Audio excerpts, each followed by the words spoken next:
Bulletin का बाकायदा आगाज करते हैं और आगाज में सबसे पहले आपको बताते हैं पीटीआई के एमएनए अहमद हुसैन डेहड़ नून लीग में शामिल हो गए। मुस्लिम लीग नून ने तहरीक इंसाफ की बड़ी विकेट गिरा दी। अहमद हुसैन के भाई मलिक आसिम डेहड़ का अपने भाई पर बड़ा इल्जाम।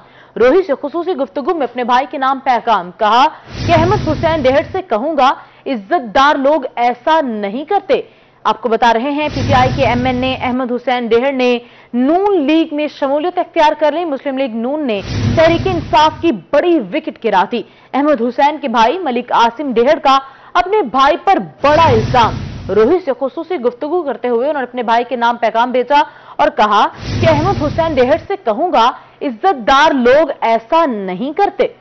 मजीद जानते हैं जुनेद अनवर से। जी जुनेद अनवर, बताइएगा। मेंबर कौमी असम्बली अहमद हुसैन डेहड़ हुकूमत से ताहाल नाराज हैं। अहमद हुसैन डेहड़ अपनी बात पर कायम है कि वो उस वक्त तक इस्लामाबाद नहीं जाएंगे जब तक उनके तहफ़्फ़ुज़ात दूर नहीं किए जाते। साथ साथ अहमद हुसैन डेहड़ ने ऐलान ये भी किया है कि वो वज़ीर आज़म को एतमाद का वोट भी नहीं देंगे। इस वक्त मेंबर कौमी असम्बली अहमद हुसैन डेहड़ के भाई मलिक आसिम डेहड़ हमारे साथ मौजूद है, जो कि खुद तहरीक इंसाफ के सीनियर रहनुमा भी हैं। बात करेंगे डेहड़ साहब, आप तहरीक इंसाफ के सीनियर रहनुमा भी हैं। अब आपके जो भाई हैं जो कि रुकन कौमी असम्बली भी है इस हल्के से, वो नाराज हैं, क्या कहेंगे? बज़ाहिर तो नाराजगी उन्होंने एसएचओ के तबादले की बात की थी, एसएचओ भी हो गया। मुझे अंदर और बात नजर आ रही है, ये छोटे छोटे उज़र हैं, इतराज़ात हैं, और मैं समझता हूं कि इस वक्त जो पोजीशन है, इमरान खान वो इस कौम का लीडर है और बल्कि मैं समझता हूं मुसलमानों का लीडर है। जो इस वक्त इमरान खान को छोड़ेगा वो खुद जीरो हो जाएगा, उसकी अपनी सियासत खत्म हो जाएगी।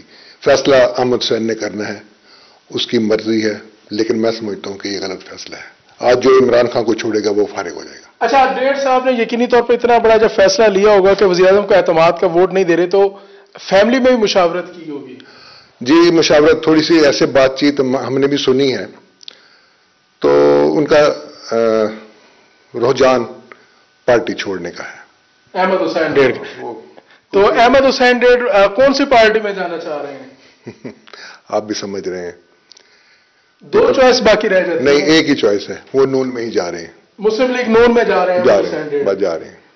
अच्छा, तो आप क्या समझते हैं कि आप भी जाहिर है एक डेहड़ फैमिली इस हल्के में एक बड़ा असर रखती है और आपका भी एक असर है, तो आप पूरी फैमिली समेत डेहड़ फैमिली जा रही है? नहीं, इस वक्त मैंने आपको अर्ज किया ना कि जो इमरान खान को छोड़ेगा वो जीरो हो जाएगा। हम इमरान खान के साथ खड़े हैं, उसकी काज के साथ खड़े हैं। अहमद हुसैन डेहड़ मुस्लिम लीग नून ज्वाइन करने वाले हैं, इस वजह से वो पार्टी से नाराज दिखाई देती हैं। साथ साथ आसिम डेहड़ का यह भी कहना है कि वो इमरान खान को अर्तुगरुल कहते थे, उन्हें मशवरा है कि अर्तुगरुल को मुश्किल वक्त में नहीं छोड़ा जाता। और उनका शुक्रिया आपका। महंगाई की मैराथन रेस डॉलर ने रुपए की कदर को पहुंचाई गहरी ठेस। इंटरबैंक में डॉलर 32 पैसे मजीद महंगा हो गया। डॉलर ने मुल्क की तारीख के सब रिकॉर्ड तोड़ दिए। इंटरबैंक में डॉलर 61 पैसे मजीद महंगा हो गया। डॉलर की नई कीमत 180 रुपए 5 पैसे मुकर्रर की गई। मजीद जानते हैं अशरफ खान से। जी अशरफ खान, बताइएगा। अशरफ खान से हमारा राब्ता मुनक़ता हो गया है। आपको बता रहे हैं महंगाई की मैराथन रेस डॉलर ने रुपए की कदर को पहुंचाई गहरी ठेस। इंटरबैंक में डॉलर 32 पैसे मजीद महंगा। डॉलर ने मुल्क की तारीख के सब रिकॉर्ड तोड़ दिए। इंटरबैंक में डॉलर 61 पैसे मजीद महंगा हो गया। डॉलर की नई कीमत 180 रुपए 5 पैसे मुकर्रर की गई है। आपको बता रहे हैं महंगाई की मैराथन रेस भागती चली जा रही है। डॉलर ने रुपए की कदर को गहरी ठेस पहुंचा दी है। इंटरबैंक में डॉलर 32 पैसे महंगा हो गया है। डॉलर ने मुल्क की तारीख के सब रिकॉर्ड तोड़ दिए हैं। इंटरबैंक में डॉलर 61 पैसे महंगा हो गया। डॉलर की नई कीमत 180 रुपए 5 पैसे मुकर्रर की गई है। मियांवाली में महंगाई का जिन बेकाबू हो गया। महंगाई ने खुश्क दूध को भी अपनी लपेट में ले लिया। दूध का छोटा डब्बा 1220 से बढ़कर 1430 रुपए का हो गया। दूध का बड़ा डिब्बा 2600 से बढ़कर 3000 रुपए का हो गया। बढ़ती महंगाई पर शहरी परेशान। मजीद जानते हैं अख्तर मजाज से। जी अख्तर मजाज, बताइएगा।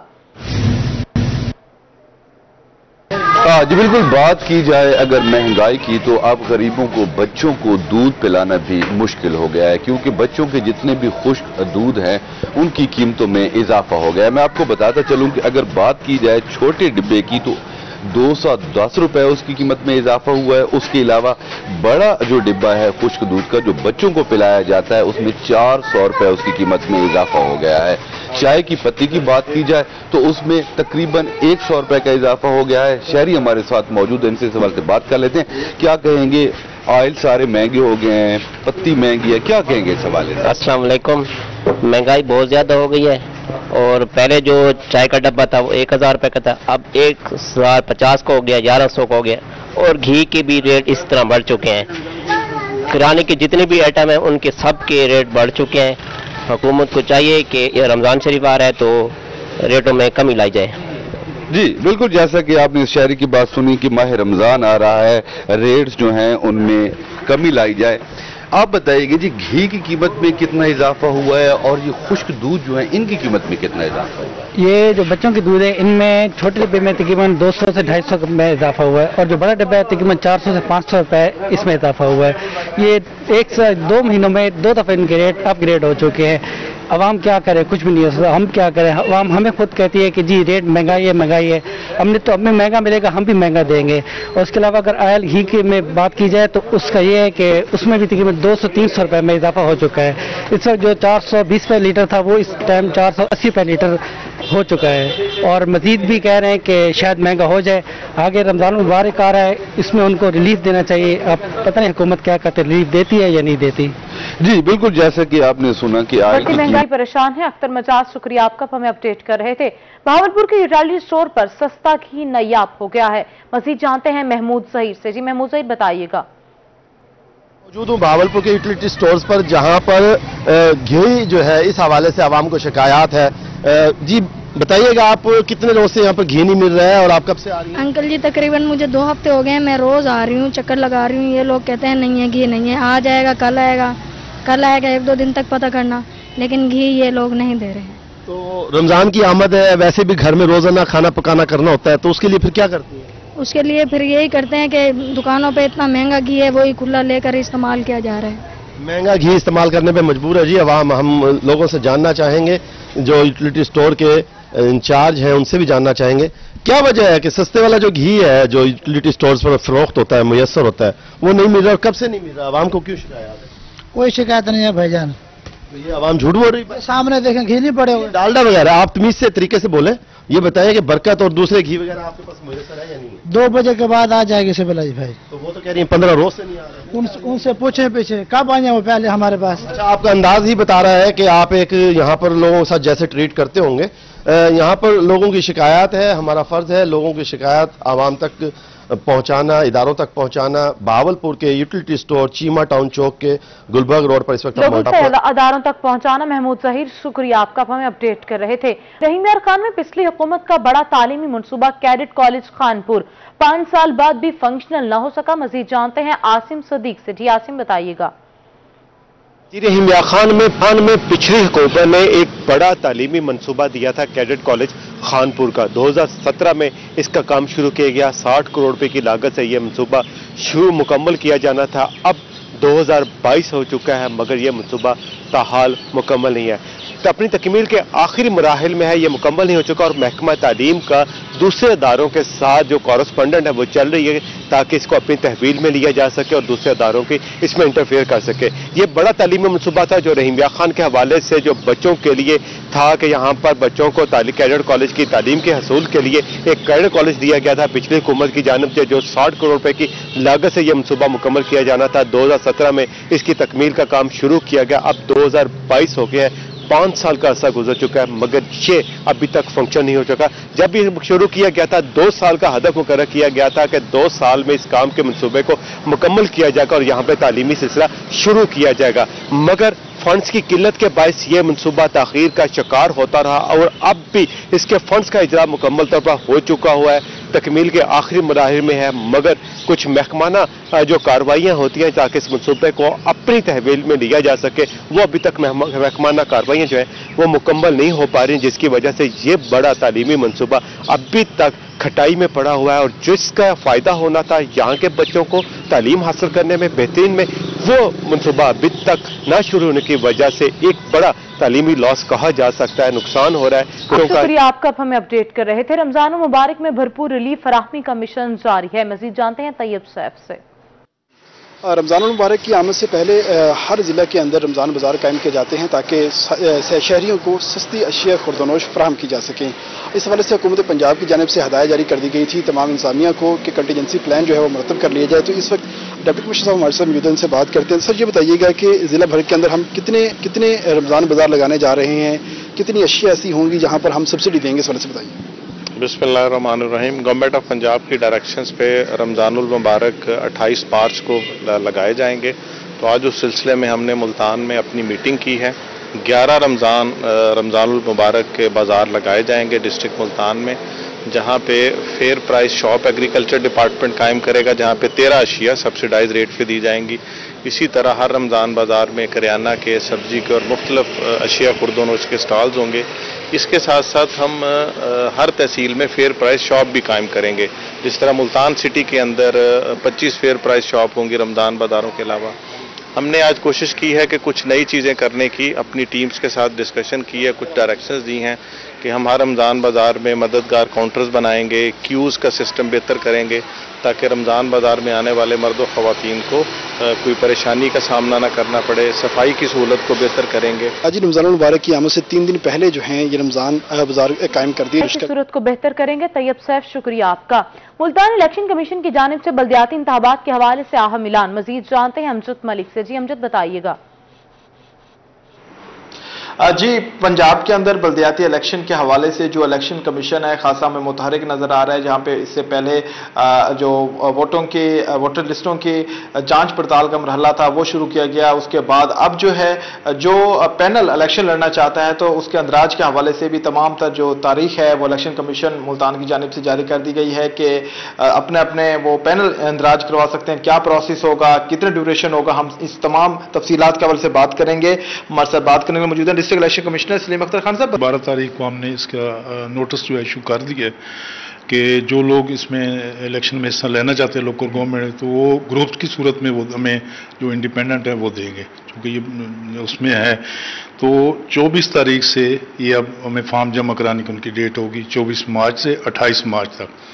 तो इसमें 2 फॉर्म है। फॉर्म 1 है जिसमें वो एप्लीकेशन हमें देंगे और उसकी जांच पड़ताल होगी, उसके बाद फिर हम उनको बता देंगे। और फिर उसके बाद जो है फॉर्म 2 है जिसमें वो इलेक्टोरल ग्रुप जो है उसमें तमाम अपने जो हेड हैं और काउंसलर्स वगैरह हैं, मिनॉरिटीज़ हैं, वुमेन्स हैं, यूथ की हैं जो सीट्स हैं, वो तमाम के जो है ना हमें वो फिर अपना एक ग्रुप बना के तो हमारे पास यहाँ जमा कराएंगे। अच्छा सर, ये कितना ड्यूरेशन है, ये जमा करवा दें, कब तक जांच पड़ताल जारी रहेगी? और ये भी बता दें कि पार्टी के जो लोग हैं वो भी जमा करवा सकते हैं या सिर्फ आज़ाद उम्मीदवार? नहीं, ये सिर्फ आज़ाद उम्मीदवार जो हैं उनके लिए है।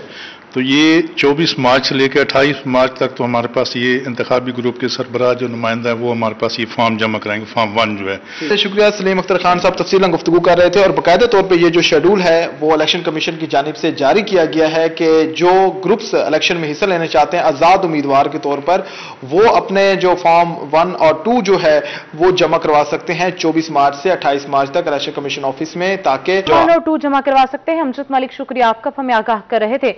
जनूबी पंजाब सेक्रेटेरिएट के मंसूबे पर पेशरफ्त बारे जायजा इजलास हुआ। Secretary services south Punjab Nausheen Malik ने सदारत की। जनूबी पंजाब सेक्रेटेरिएट के तामीराती मंसूबे पर पेशरफ्त का जायजा लिया गया। सेक्रेटेरिएट में आईजी कॉम्प्लेक्स की तामीर के लिए मुख्तलिफ जगह ज़ेहर बहस लाई गई। आईजी कॉम्प्लेक्स के एंट्री गेट्स और सिक्योरिटी का अलग निजाम होगा। आईजी कॉम्प्लेक्स की तामीर के लिए 2 प्लान तजवीज किए गए हैं।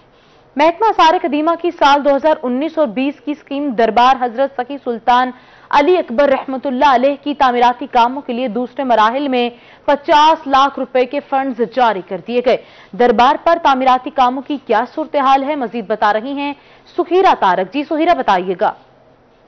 मज़ार हज़रत सखी सुल्तान अली अकबर जो सूरज म्यानी के इलाके में वाक़या है, ये मुल्तान के तारीखी और कदीम मज़ारात में से एक है और महकमा आसार कदीमा की साल 2019-20 की ये स्कीम है जो कि अब यहाँ पर तामीराती काम जो है वो जारी है। आप देख सकते हैं दरबार की रेनोवेशन के लिए पहले मरहले में 50 लाख के फंड जारी किए गए थे और अब दूसरे मरहले में भी 50 लाख के फंड जारी किए गए हैं। कुल 1 करोड़ रुपए के फंड जारी कर दिए गए हैं, जिसके बाद आप देख सकते हैं यहाँ पर मज़ार का जो अहाता है है वो तामीर किया जा रहा है, जिसके बाद यहाँ पर चार दीवारी बनाई जाएगी जो इससे पहले मौजूद नहीं थी। और यहाँ पर दरबार के आगे तमाम जगह पर जो है वो टफ टाइल्स लगाई जा रही हैं। लेबर यहाँ पर मौजूद है और तमाम तर तामीराती मटेरियल जो है वो भी पहुंच चुका है। कोरोना की वजह से ये स्कीम जो है वो 1 साल ताखीर का शिकार जो है वो हो गई थी, लेकिन अब तकरीबन 40% दरबार का जो तामीराती काम है वो यहाँ पर मुकम्मल हो चुका है। जी सुहेरा तारिक, शुक्रिया आपका, आप हमें आगाह कर रही थी। सोशल मीडिया और मोबाइल फोन के बेदरेग इस्तेमाल, बेरोजगारी और बढ़ती महंगाई के बायस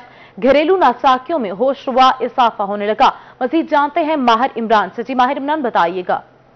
जी बिल्कुल, बात करेंगे आज आयली ज़िंदगी पर के जो एक फैमिली सिस्टम है वो इसमें किस कदर बिगाड़ पैदा हुआ। अगर हमने जो डाटा हासिल किया उस डाटा के मुताबिक जनूबी पंजाब के 11 अजला में इस वक्त 40,000 जो फैमिली केसेस हैं वो अदालतों में दायर हैं। मुल्तान की बात करें तो 10,000 जो है मुल्तान में केसेस इस वक्त चल रहे हैं, जिसमें तलाक है, जिसमें बच्चों की हवालगी है, नानो नफ़का और दीगर फैमिली अदालतों के ये केसेस हैं। हमारे साथ माहिर कानून मुमताज़ नूर टांगरा साहब हैं। इस वक्त हमारी सोसाइटी में जो मोबाइल माफिया है उसकी वजह से भी बहुत ज़्यादा ये मसाइल बढ़े हैं, क्योंकि इस वक्त कोई चेक एंड बैलेंस नहीं है, किसी किस्म की बच्चों और बच्चियों में काउंसलिंग नहीं है। बच्चे और बच्चियां बेरारवी का शिकार हो रहे हैं, जिसमें मैं ये भी समझता हूँ कि एक अंसर दीन से दूरी भी है। दोनों फरीकैन, बच्चा और बच्ची, वालिदैन की कंसेंट के बगैर शादियां करते हैं। शादियों के बाद बामुश्किल साल 1.5 साल उनका निभाव हो सकता है। उसके बाद उनके कोई मुआशी वसाइल ऐसे नहीं हैं कि वो अपनी फैमिली को रन कर सकें, तो उसके बाद नौबत जो है वो अलहदगी पे आती है। अलहदगी के बाद फिर दोनों फरीक अदालतों का रुख करते हैं। मैं समझता हूँ कि इस वक्त मुल्तान में कम व बेश 70% केसेस जो है वो फैमिली केसेस चल रहे हैं, जिसमें मेंटेनेंस है, डाइवोर्स है। उसके लिए चाहिए कि एक तो हमें कोई काउंसलिंग का सिस्टम करना चाहिए। हमारे जो तालीमी इदारे हैं उसमें इस चीज़ की अवेयरनेस देनी चाहिए। मियाँ बीवी के दरमियान ये लड़ाई है और इसको किस तरह से दूर किया जा सकता है, माहिर कानून ने बताया है। अब ये शुक्रिया आपका, आप हमें अपडेट कर रहे थे। कैदियों से मुलाकात करने वालों के लिए बड़ी खुशखबरी, जेल हुकाम ने कैदियों से मुलाकात के सिस्टम को अपडेट कर दिया। मजीद जानते हैं यासिर मजीद से। जी यासिर, बताइएगा। जी, जेल हुकाम की जानिब से जेलों के अंदर कैदियों से मुलाकात के लिए जदीद कंप्यूटराइज सिस्टम बनाया गया है। तमाम जो लवाहिकीन अपने कैदियों से मिलने आते हैं उनकी बाकायदा तौर पर रजिस्ट्रेशन होती है, जिसके बाद 30 मिनट की मुलाकात की इजाज़त दी जाती है। जो आम केसेस के कैदी हैं उनको तकरीबन हफ्ते में रोज़ाना की बुनियाद पर यहाँ मुलाकात की इजाज़त है। ताहम जो स्पेशल केसेज हैं, सजाए मौत, दहशतगर्दी केसेज, उनके कैदियों को हफ्ते में 2 बार मुलाकात की इजाज़त दी जाती है। यहाँ पर कुछ कैदियों के लवाहिकीन भी हमारे साथ मौजूद हैं। मुलाकात का ये सिस्टम है कि आते हैं तो शिनाख्ती कार्ड जमा करवाते हैं, इधर गेट वाले देखते हैं, फिर अंदर मुलाकात होती है। तो जब नंबरवार बुलवाते हैं, पहला पर्चा जा रहा होता है, दूसरा, तो जल्द और जल्द मुलाकात करवा देते हैं और 30 मिनट की मुलाकात करवाते हैं, आधे घंटे की।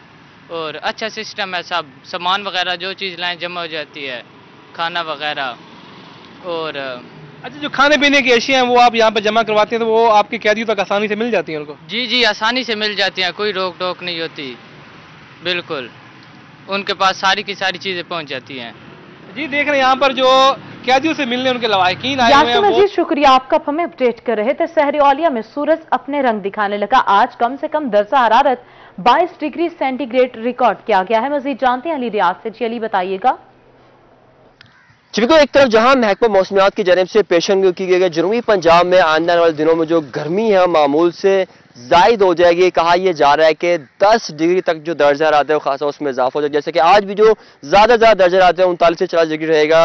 मार्च के महीने में दर्जा रात का इस कदर बढ़ जाना न सिर्फ इंसानों के लिए बल्कि जो नबातात और नबातात में अगर बात की जाए गंदम की फसल की जो कि अहम मरहले में दाखिल है तो उस पर क्या असरात होंगे, अगेती काश पर इसके क्या असरात होंगे और पिछेती काश पर क्या असरात होंगे जो 15 नवंबर के बाद की गई है। तो तफसीलात जानते हैं माहिर हज़रात मौजूद है, उनसे पूछे। दर्जा हरारत है वो अचानक ही राइज कर गया, जिसकी वजह से इसका जो है मुख्तलिफ फसलात पे असर मुतासर हो सकता है।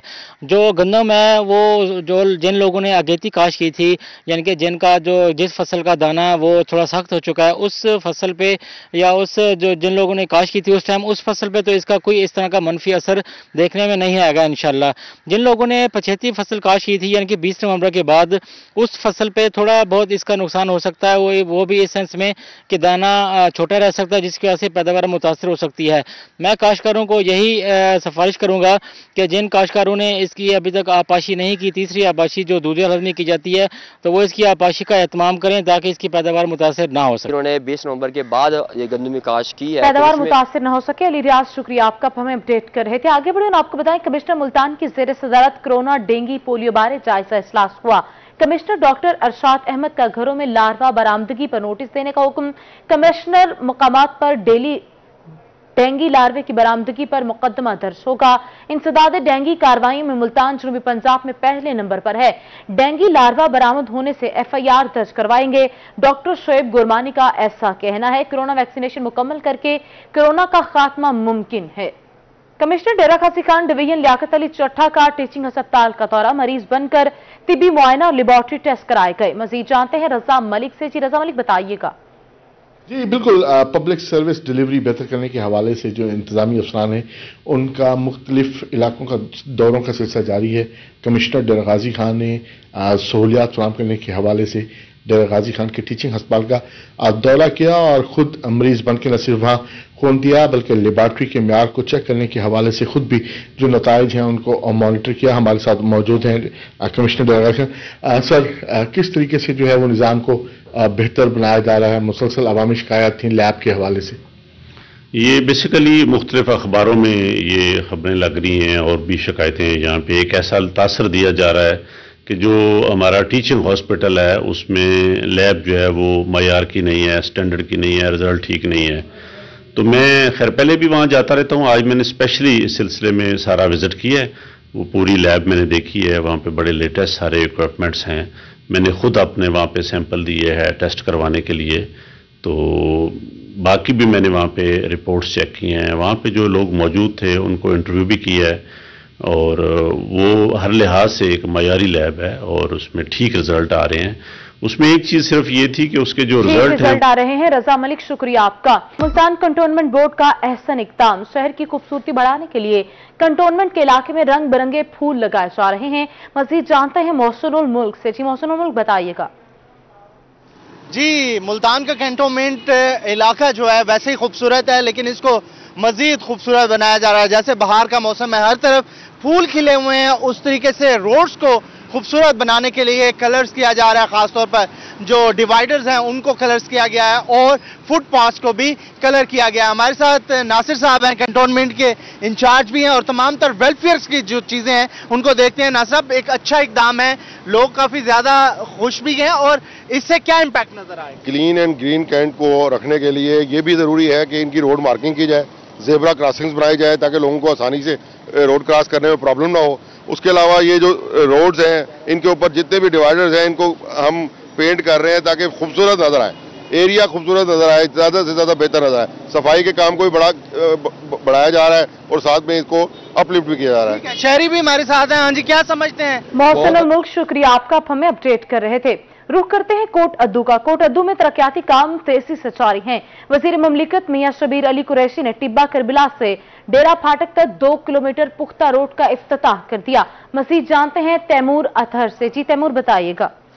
जी बिल्कुल, कोटद्दू में तरक्याती काम तेजी से जारी हैं और इसी तरह जो कोटद्दू के दरीना मसाइल थे एक एक करके उनको हल किया जा रहा है। आज भी वजीर मुमलिकत मियां शबीर अली कुरैशी ने ये टिब्बा करबला से लेके डेरे फाटक तक 2 किलोमीटर ये कारपेट रोड है जिसको मुकम्मल होने पे आज उसका इफ्तिताह किया गया। तकरीबन 2 करोड़ रुपए की लागत इस रोड को मुकम्मल किया गया। दरीना मसाइल थे, इस रोड की वजह से यहाँ पर जो रिहायशी आबादी है उनको काफ़ी मुश्किल थी। हमारे साथ वजीर मुमलिकत मौजूद हैं। सर जी, काफ़ी मुश्किल थी लोगों को, दरीना मसाइल थे, हल किए जा रहे हैं, आज इफ्तिताह भी कर दिया है। दीगर कौन कौन से मनसूबाजात पे जो काम है वो जारी हैं आपके? बिस्मिल्लाहिर्रहमानिर्रहीम, शुक्रिया तैमूर। जैसे कि आप जानते हैं कि ये टिब्बा सुल्तानपुरा से डेरा फाटक तक कोटद्दू शहर का मरकजी रोड है और ये पिछले 15-20 साल से तबाहाल था और यहाँ के लोगों की जिंदगी अजीरन थी। यहाँ पे पानी के तालाब बने रहते थे और ये सड़क कम और नहर ज्यादा लगती थी। और हमने यहाँ के लोगों से वादा किया था, अल्लाह ताला के फजल करम से वो वादा तकमील को पहुँचाया और आज हमने उसका रोड का बाकायदा इफ्तिताह कर दिया है और कारपेट रोड इंशाल्लाह ये बन गई है। और उसके साथ साथ आप देख सकते हैं कि जो शहर की मरकजी रेलवे लाइन है, इसके दोनों तरफ में गंदगी के ढेर पड़े रहते थे, तो हमने शहर की खूबसूरती के लिए वज़ीर-ए-आज़म साहब के विजन के मुताबिक 3 करोड़ रुपए की लागत से ग्रीन बेल्ट का फंड मंजूर करवाया था, जो कि अल्हम्दुलिल्लाह उस पर काम तेजी से जारी है और बहुत जल्द ये भी मुकम्मल कर दिया जाएगा। कल हमने अल्लाह ताला के फजल करम से कोटदू के लिए तारीखी मनसूबा जो है मदर एंड चाइल्ड 95 करोड़ रुपए की लागत से, उसका भी संग बुनियाद रख दिया है। और कॉमसर्च यूनिवर्सिटी जो मंजूर हुई थी वफाकी बजट में तकरीबन 2 अरब रुपए की लागत से, अल्हम्दुलिल्लाह उसकी जो जमीन का इशू चल रहा था वो जमीन भी वागुजार हो गई है कब्जा ग्रुप से। जमीन वागुजार हो गई है। तैमूर हैदर, शुक्रिया आपका, हमें अपडेट कर रहे थे। न्यूज स्टूडियो से फिल वक्त इतना ही।